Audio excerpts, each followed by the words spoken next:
ओम नमो भगवते वासुदेवाय। आप सभी का हमारे YouTube चैनल पर हार्दिक स्वागत है।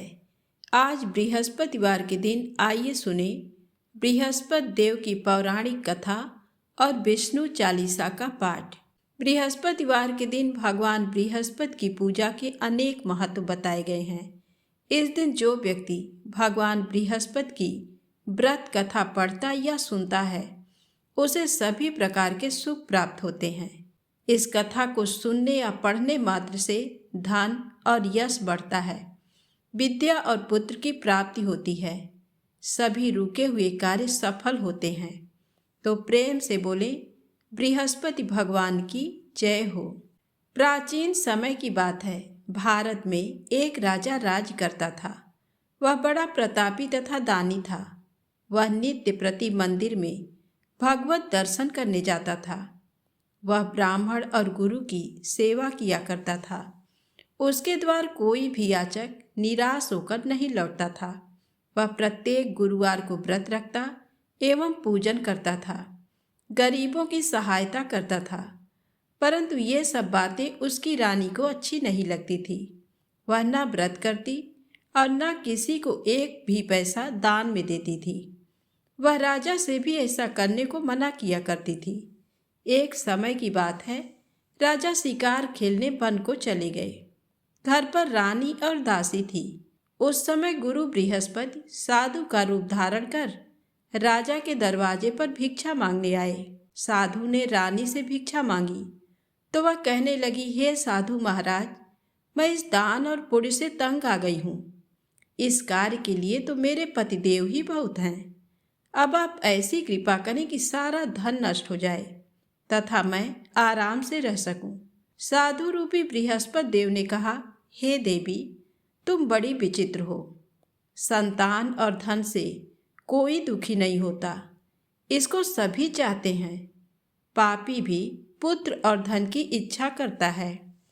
अगर तुम्हारे पास धन अधिक है तो भूखे मनुष्यों को भोजन कराओ, प्याऊ लगवाओ, ब्राह्मणों को दान दो, धर्मशालाएं बनवाओ, कुआं, तालाब, बावड़ी, बाग बगीचे आदि का निर्माण कराओ तथा निर्धनों की कुंवारी कन्याओं का विवाह कराओ, साथ ही यज्ञ आदि करो।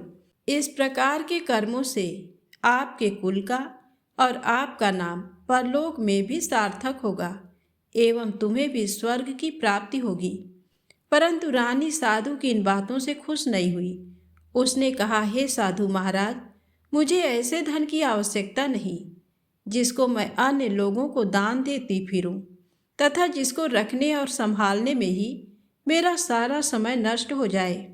साधु ने कहा, हे देवी, यदि तुम्हारी ऐसी ही इच्छा है तो जैसा मैं तुम्हें बताता हूँ तुम वैसा ही करना। बृहस्पतिवार के दिन घर आंगन को गोबर से लीपना, अपने केसों को पीली मिट्टी से धोना, केसों को धोते समय स्नान करना, राजा से कहना वह हजामत करवाए, भोजन में मांस मदिरा खाना, कपड़े धोबी के हाथ धुलने देना।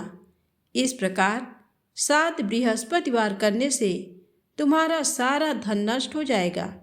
ये कहकर साधु महाराज रूपी बृहस्पति देव अंतर ध्यान हो गए। रानी ने साधु के कहने के अनुसार 7 बृहस्पतिवार तक वैसा ही करने का विचार किया। साधु के बताए अनुसार कार्य करते हुए केवल 3 बृहस्पतिवार ही बीते थे कि उसकी समस्त धन संपत्ति नष्ट हो गई। भोजन के लिए दोनों समय परिवार तरसने लगा तथा सांसारिक भोगों से दुखी रहने लगा। तब राजा रानी से कहने लगा कि हे रानी, तुम यहाँ पर रहो, मैं दूसरे देश को जाता हूँ, क्योंकि यहाँ पर मुझे सभी मनुष्य जानते हैं, इसलिए मैं यहाँ पर कोई काम नहीं कर सकता। मैं अब परदेश जा रहा हूँ, वहाँ कोई काम धंधा करूँगा, शायद हमारे भाग्य बदल जाएं। ऐसा कहकर राजा परदेश चला गया। वह वहाँ जंगल से लकड़ी काट कर लाता और शहर में बेचता। इस तरह जीवन व्यतीत करने लगा। इधर राजा के बिना रानी और दासी दुखी रहने लगी। किसी दिन भोजन मिलता और किसी दिन जल पीकर ही रह जाती। एक बार जब रानी और दासी को 7 दिन तक बिना भोजन के रहना पड़ा तो रानी ने अपनी दासी से कहा, हे दासी, पास ही के नगर में मेरी बहन रहती है। वह बड़ी धनवान है। तू उसके पास जा और कुछ ले आ ताकि थोड़ी बहुत गुजर बसर हो जाए। दासी रानी की बहन के पास गई। उस दिन गुरुवार था और रानी की बहन उस समय बृहस्पतिवार व्रत की कथा सुन रही थी। दासी ने रानी की बहन को अपनी रानी का संदेश दिया, लेकिन रानी की बड़ी बहन ने कोई उत्तर नहीं दिया। जब दासी को रानी की बहन से कोई उत्तर नहीं मिला तो वह बहुत दुखी हुई और उसे क्रोध भी आया। दासी ने वापस आकर रानी को सारी बात बता दी। सुनकर रानी ने अपने भाग्य को कोसा। उधर रानी की बहन ने सोचा कि मेरी बहन की दासी आई थी, परंतु मैं उससे नहीं बोली, इससे वह बहुत दुखी हुई होगी। कथा सुनकर और पूजन समाप्त करके वह अपनी बहन के घर आई और कहने लगी, हे बहन, मैं बृहस्पतिवार का व्रत कर रही थी। तुम्हारी दासी मेरे घर आई थी, परंतु जब तक कथा होती है तब तक न तो उठते हैं और ना ही बोलते हैं, इसलिए मैं नहीं बोली। कहो दासी, क्यों गई थी? रानी बोली, बहन, तुमसे क्या छिपाऊं? हमारे घर में खाने तक को अनाज नहीं था। ऐसा कहते कहते रानी की आंखें भर आईं। उसने दासी समेत पिछले 7 दिनों से भूखे रहने तक की बात अपनी बहन को विस्तार पूर्वक सुना दी। रानी की बहन बोली, देखो बहन, भगवान बृहस्पति देव सबकी मनोकामना को पूर्ण करते हैं। देखो, शायद तुम्हारे घर में अनाज रखा हो। पहले तो रानी को विश्वास नहीं हुआ, पर बहन के आग्रह करने पर उसने अपनी दासी को अंदर भेजा तो उसे सचमुच अनाज से भरा एक घड़ा मिल गया। ये देखकर दासी को बड़ी हैरानी हुई। दासी रानी से कहने लगी, हे रानी, जब हमको भोजन नहीं मिलता तो हम व्रत ही तो करते हैं, इसलिए क्यों न इनसे व्रत और कथा की विधि पूछ ली जाए ताकि हम भी व्रत कर सकें। तब रानी ने अपनी बहन से बृहस्पतिवार व्रत के बारे में पूछा। उसकी बहन ने बताया, बृहस्पतिवार के व्रत में चने की दाल और मुनक्का से विष्णु भगवान का केले की जड़ में पूजन करें तथा दीपक जलाएं, व्रत कथा सुने और पीला भोजन ही करें। इससे बृहस्पति देव प्रसन्न होते हैं। व्रत और पूजन विधि बताकर रानी की बहन अपने घर को लौट गई। 7 दिन के बाद जब गुरुवार आया तो रानी और दासी ने व्रत रखा। घुड़साल में जाकर चना और गुड़ लेकर आई, फिर उससे केले की जड़ तथा विष्णु भगवान का पूजन किया। अब पीला भोजन कहाँ से आए, इस बात को लेकर दोनों बहुत दुखी थे। चूंकि उन्होंने व्रत रखा था, इसलिए बृहस्पति देव उनसे प्रसन्न थे। इसलिए वे एक साधारण व्यक्ति का रूप धारण कर 2 थालों में सुंदर पीला भोजन दासी को दे गए। भोजन पाकर दासी प्रसन्न हुई और फिर रानी के साथ मिलकर भोजन ग्रहण किया। उसके बाद वे सभी गुरुवार को व्रत और पूजन करने लगी। बृहस्पति भगवान की कृपा से उनके पास फिर से धन संपत्ति आ गई, परंतु रानी फिर से पहले की तरह आलस्य करने लगी। तब दासी बोली, देखो रानी, तुम पहले भी इस प्रकार आलस्य करती थी। तुम्हें धन रखने में कष्ट होता था, इस कारण सभी धन नष्ट हो गया, और अब जब भगवान बृहस्पति की कृपा से धन मिला है तो तुम्हें फिर से आलस्य होता है। रानी को समझाते हुए दासी कहती है कि बड़ी मुसीबतों के बाद हमने ये धन पाया है, इसलिए हमें दान पुण्य करना चाहिए, भूखे मनुष्यों को भोजन कराना चाहिए और धन को शुभ कार्यों में खर्च करना चाहिए, जिससे तुम्हारे कुल का यश बढ़ेगा, स्वर्ग की प्राप्ति होगी और पितृ प्रसन्न होंगे। दासी की बात मानकर रानी अपना धन शुभ कार्यों में खर्च करने लगी, जिससे पूरे नगर में उसका यश फैलने लगा। एक दिन रानी और दासी दोनों आपस में विचार करने लगी कि न जाने राजा किस दशा में होंगे। उनकी कोई खोज खबर भी नहीं है। उन्होंने श्रद्धा पूर्वक गुरु बृहस्पति भगवान से प्रार्थना की कि राजा जहाँ कहीं भी हो शीघ्र वापस आ जाएं।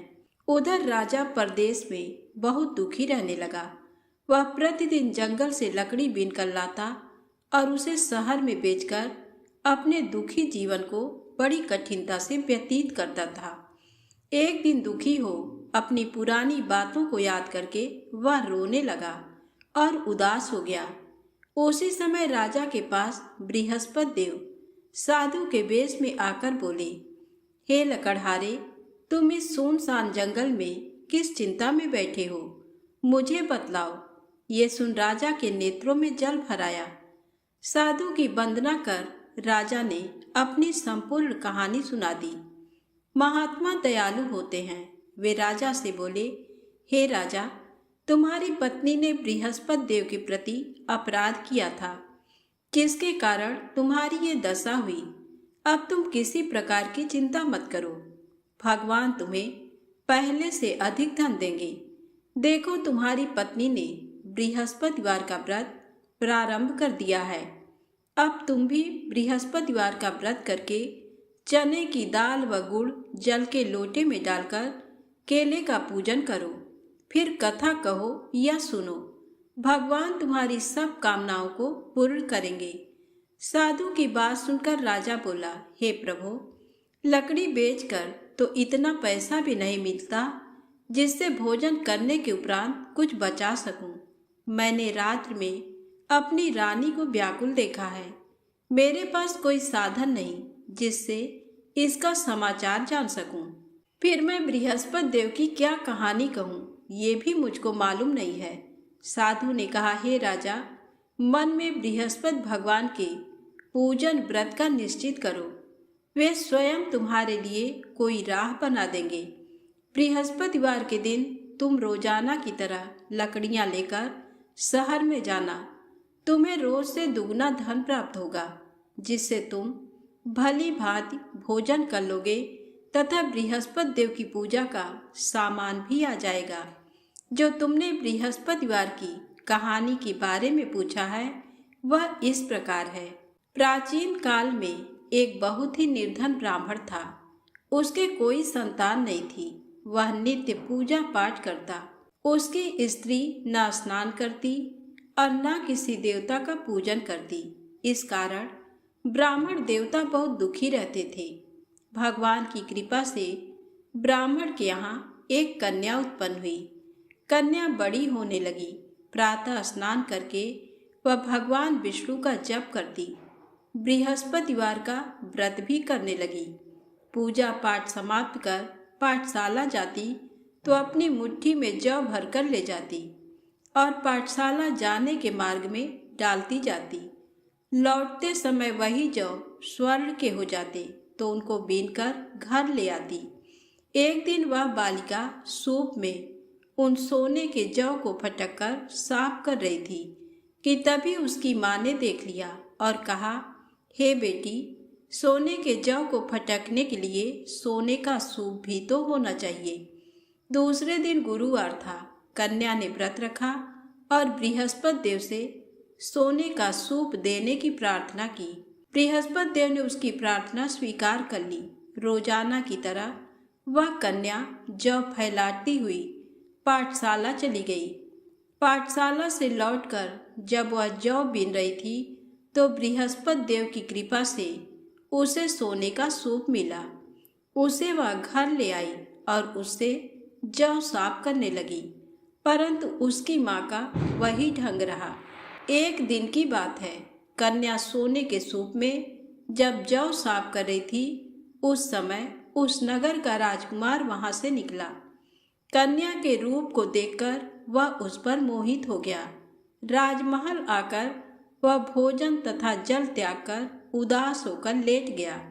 राजा को जब राजकुमार द्वारा अन्न जल त्यागने का समाचार ज्ञात हुआ तो अपने मंत्रियों के साथ वह अपने पुत्र के पास गया और कारण पूछा। राजकुमार ने राजा को उस लड़की के घर का पता भी बता दिया। मंत्री उस लड़की के घर गया। मंत्री ने ब्राह्मण के समक्ष राजा की ओर से निवेदन किया। कुछ ही दिन बाद ब्राह्मण की कन्या का विवाह राजकुमार के साथ संपन्न हो गया। कन्या के घर से जाते ही ब्राह्मण के घर में पहले की भांति गरीबी का निवास हो गया। एक दिन दुखी होकर ब्राह्मण अपनी पुत्री से मिलने गए। बेटी ने पिता की अवस्था को देखा और अपनी माँ का समाचार पूछा। ब्राह्मण ने सभी हाल कह सुनाया।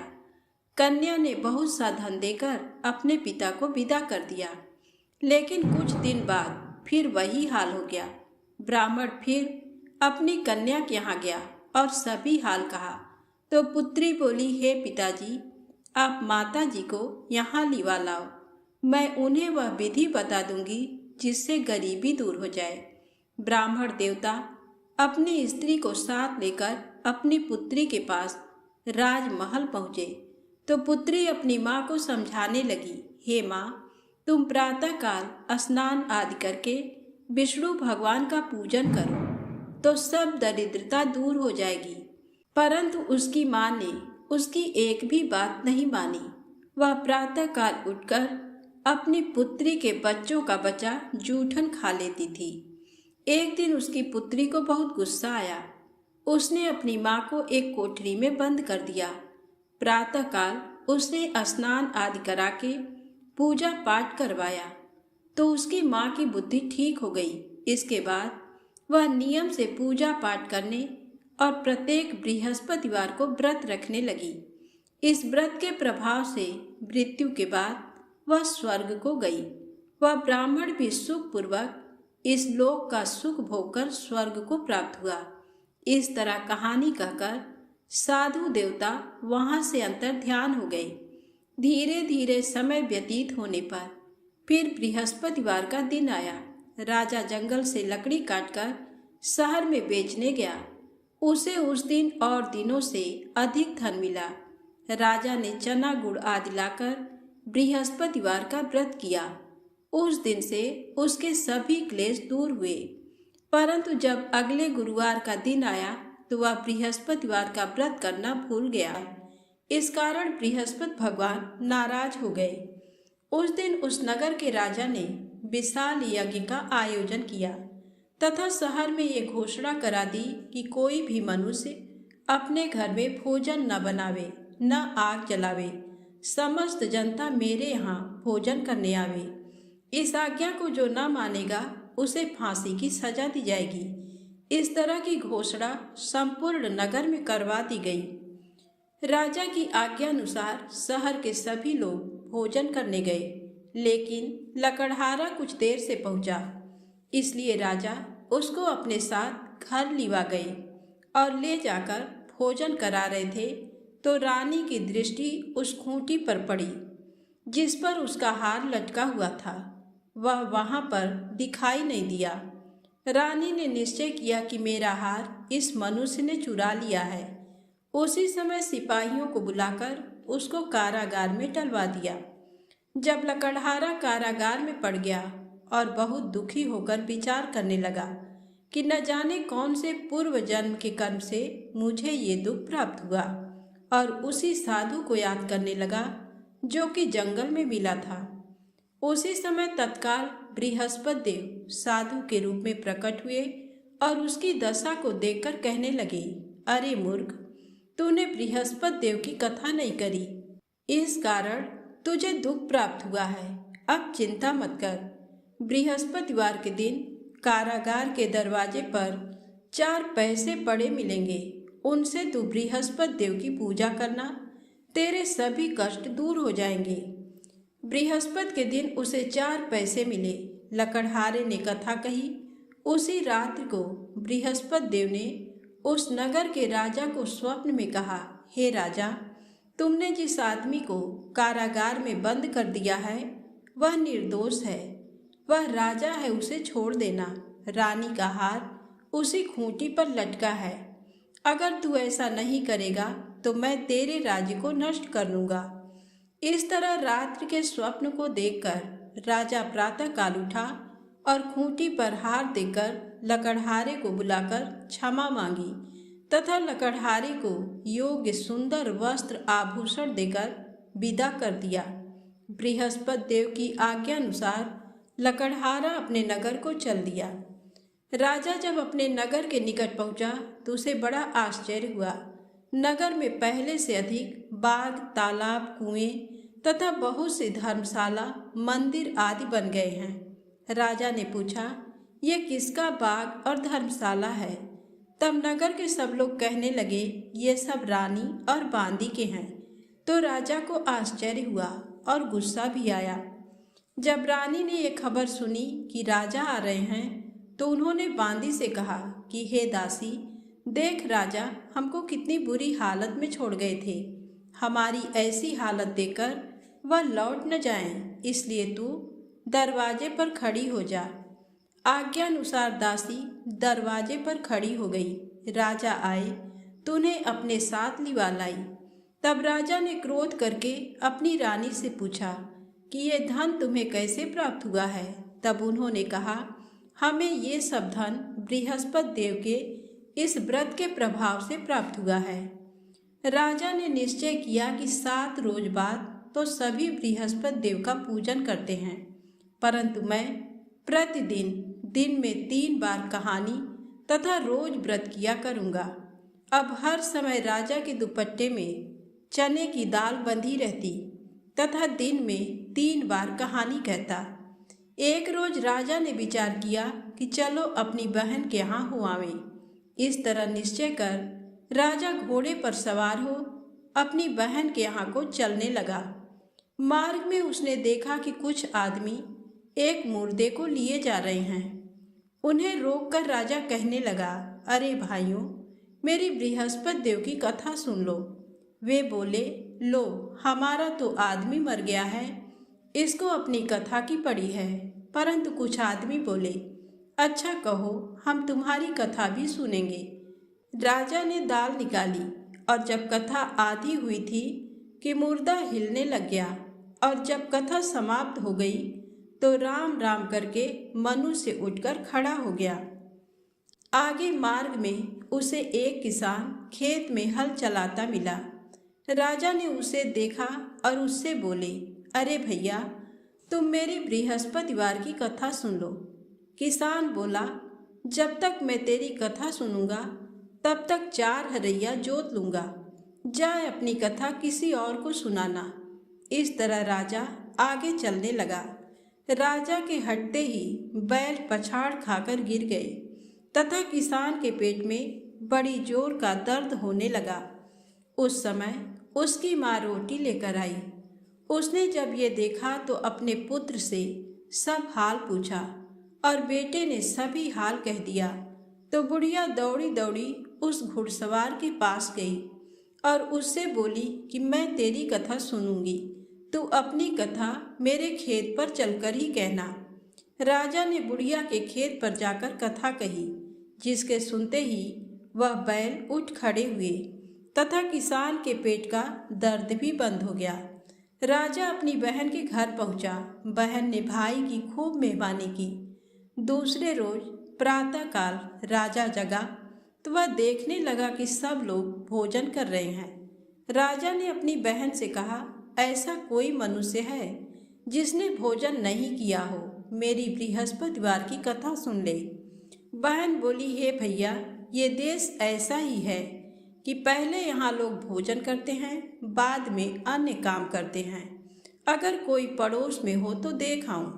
वह ऐसा कहकर देखने चली गई, परंतु उसे कोई ऐसा व्यक्ति नहीं मिला जिसने भोजन न किया हो। अतः वह एक कुम्हार के घर गई जिसका लड़का बीमार था। उसे मालूम हुआ कि उनके यहाँ 3 रोज से किसी ने भोजन नहीं किया है। रानी ने अपने भाई की कथा सुनने के लिए कुम्हार से कहा। वह तैयार हो गया। राजा ने जाकर बृहस्पतिवार की कथा कही, जिसको सुनकर उसका लड़का ठीक हो गया। अब तो राजा की प्रशंसा होने लगी। एक रोज राजा ने अपनी बहन से कहा कि हे बहन, हम अपने घर को जाएंगे, तुम भी तैयार हो जाओ। राजा की बहन ने अपनी सास से कहा, सास ने कहा, हाँ चली जा, परंतु अपने लड़कों को मत ले जाना, क्योंकि तेरे भाई के कोई औलाद नहीं है। बहन ने अपने भैया से कहा, हे भैया, मैं तो चलूंगी, पर कोई बालक नहीं जाएगा। राजा बोला, जब कोई बालक नहीं चलेगा तब तुम ही क्या करोगी। बड़े दुखी मन से राजा अपने नगर को लौट आया। राजा ने अपनी रानी से कहा, हम निर्वंशी हैं, हमारा मुंह देखने का धर्म नहीं है और कुछ भोजन आदि नहीं किया। रानी बोली, हे प्रभु, बृहस्पति देव ने हमें सब कुछ दिया है, वह हमें औलाद अवश्य देंगे। उसी रात को बृहस्पति देव ने राजा से स्वप्न में कहा, हे राजा उठ, सभी सोच त्याग दे, तेरी रानी गर्भ से है। राजा को ये बात सुनकर बड़ी खुशी हुई। 9वें महीने में उसके गर्भ से एक सुंदर पुत्र पैदा हुआ। तब राजा बोला, हे रानी, स्त्री बिना भोजन के रह सकती है, पर बिना कहे नहीं रह सकती। जब मेरी बहन आवे तुम मुझसे कुछ कहना मत। रानी ने सुनकर हाँ कर दिया। जब राजा की बहन ने ये शुभ समाचार सुना तो वह बहुत खुश हुई तथा बधाई लेकर अपने भाई के यहाँ आई। तभी रानी ने कहा, घोड़ा चढ़कर तो नहीं आई, गधा चढ़ी आई। राजा की बहन बोली, भाभी, मैं इस प्रकार न कहती तो तुम्हें औलाद कैसे मिलती। बृहस्पति देव ऐसे ही हैं, जैसी जिसके मन में कामनाएं हैं सभी को पूर्ण करते हैं। जो सद्भावना पूर्वक बृहस्पतिवार का व्रत करता है एवं कथा पढ़ता है अथवा सुनता है, दूसरों को सुनाता है, बृहस्पति देव उसकी सभी मनोकामना पूर्ण करते हैं। प्रेम से बोलें, बृहस्पति भगवान की जय हो। अब आइए सुने विष्णु चालीसा पाठ। विष्णु सुनिए विनय, सेवक की चितलाय, कीरत कुछ वर्णन करूं, दीजय ज्ञान बताए। नमो विष्णु भगवान खरारी, कष्ट न सामन अखिल बिहारी। प्रबल जगत में शक्ति तुम्हारी, त्रिभुवन फैल रही उजियारी। सुंदर रूप मनोहर सूरत, सरल स्वभाव मोहनी मूरत। तन पर पीतांबर अति सोहत, बैजंती माला मन मोहत। शंख चक्र कर गदा बिराजे, देखत दैत्य असुर दल भाजे। सत्य धर्म मद लोभ न गाजे, काम क्रोध मद लोभ न छाजे। संत भक्त सज्जन मन रंजन, धनुजय असुर दुष्टन दल गंजन। सुख उपजाय कष्ट सब भंजन, दोष मिटाय करत जन सज्जन। पाप काट भव सिंधु उतारण, कष्ट नाश कर भक्त उबारण। करत अनेक रूप प्रभु धारण, केवल आप भक्ति के कारण। धरणी धेनु बन तुम ही पुकारा, तब तुम रूप राम का धारा। भार उतार असुर दल मारा, रावण यादिक को संहारा। आप वराह रूप बनाया, हिरण्याक्ष को मार गिराया। धर्मत्स्य तन सिंधु बनाया, 14 रत्नन को निकलाया। अमिलख असुरन द्वंद मचाया, रूप मोहनी आप दिखाया। देवन को अमृत पान कराया, असुरन को छवि से बहलाया। कुर्म रूप धर सिंधु मझाया, मंदराचल गिरि तुरत उठाया, शंकर का तुम फंद छुड़ाया। भस्मासुर को रूप दिखाया, वेदन को जब असुर डुबाया। कर प्रबंध उन्हें ढूढ़वाया, मोहित बन कर खलहि नचाया। उस ही कर से भस्म कराया, असुर जलंधर अति बलदाई।